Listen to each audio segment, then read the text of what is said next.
Karamihan akala nila pag tahimik ka, may peace. Pero minsan, sa sobrang tahimik mo, doon nagsisimula yung gulo sa loob mo.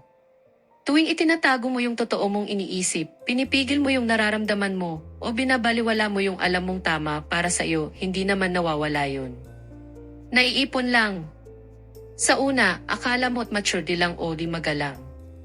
Pero habang tumatagal, yung maliliit na pagpipigil na yun nagiging unti-unting pagtalikod mo sa sarili mo. Hindi mo na natatanong, tama ba to para sa akin? Ang tinatanong mo na lang, magugustuhan kaya nila to? Unti-unti, nawawalan ka na ng tiwala sa sarili mong boses. Lagi kang nagdududa. Nag-aalinlangan ka.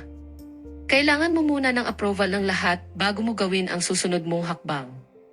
Tapos yung mga bagay na hindi mo masabi hindi naman nawawala. Nagiging bigat lang sa dibdib.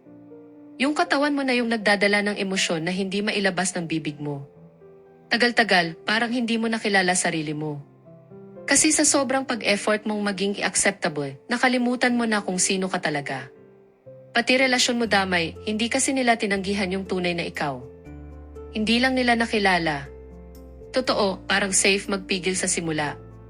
Pero sa dulo, kinukuha nun yung boses mo, peace of mind mo, at kung sino ka talaga. Kasi lahat ng hindi mo nasabi ikaw pa rin magbubuhat. At anuman ang dinala mo ng matagal sa huli, yan na ang magdidikta sa takbo ng buhay mo.